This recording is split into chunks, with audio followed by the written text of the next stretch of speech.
The origins of the belief in the evil eye are ancient and they span many cultures.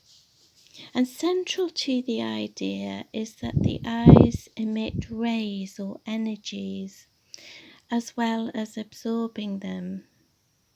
The cause is always put down to envy or jealousy and resentments of some kind.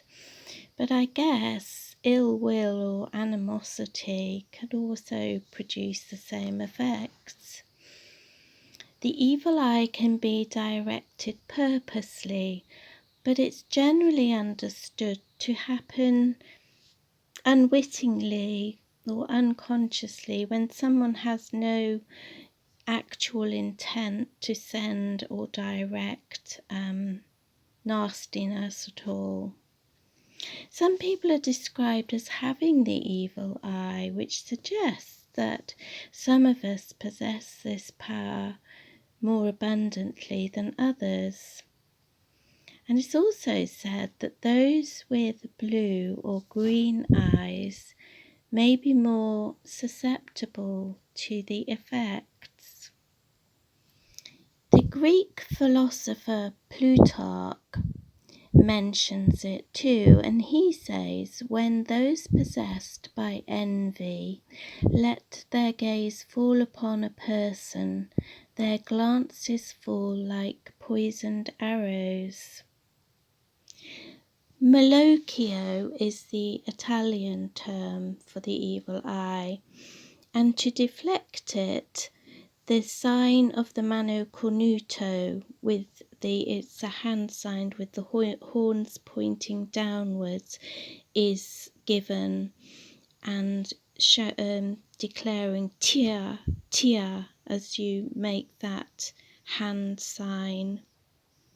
And this is made by holding the ring and the middle finger down with the thumb so that you've got the horned hand sign there.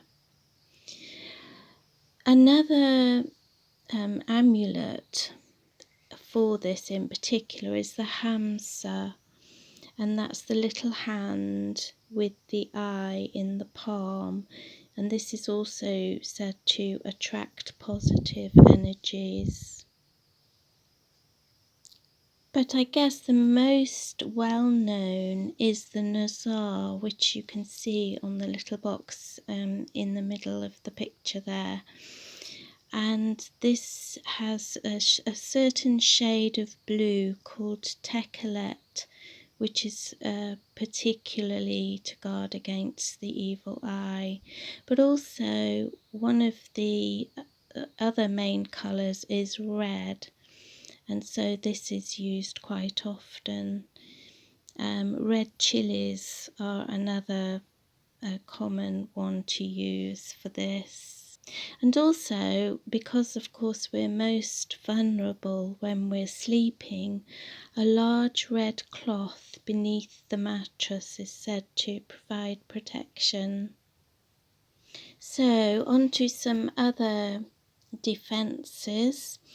From the Talmud, there is the instruction to hold the right thumb in the left hand and the left thumb in the right hand, so that you've got sort of two fists side by side, and say, I, and then give your name, am the seed of Joseph, over which the evil eye has no power. And that's from the Talmud. Currently, there seems to be a lot of talk about hexes and curses, and how prevalent that is, I don't know. But it seems to me the evil eye is probably a lot more common, and it's different in that it can be unconscious or unintentional. And there will always be jealousy and resentments around us. We're all subject to this from time to time. But if no intention to cause harm accompanies this evil eye energy, it's a mild form of psychic attack.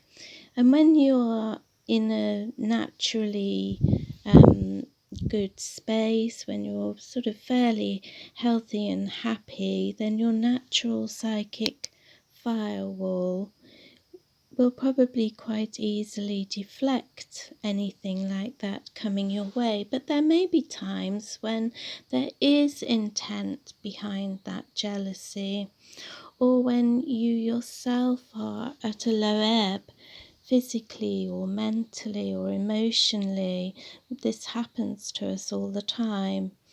And at these times, then some negative effects may indeed be felt.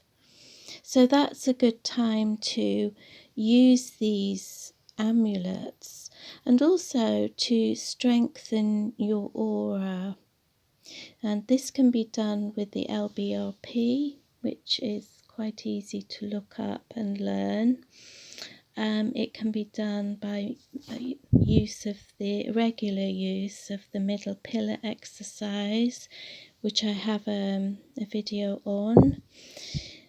Also, the psychic bubble would be a good one to use, and I've talked about that in my last video.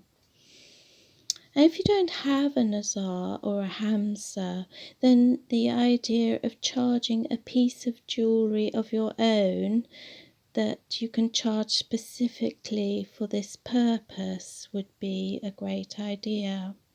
And the use of reflective surfaces is always good. So if you've got a jewellery that has a kind of reflective surface, that would be particularly good. And if you have suspicions about your neighbours perhaps sending a little ill will your way, then put mirrors facing outwards in your windows and doorways. So these are just a few ideas. There's plenty of others that I'm sure that you can find. I hope you don't ever have to use them. Blessings to you all.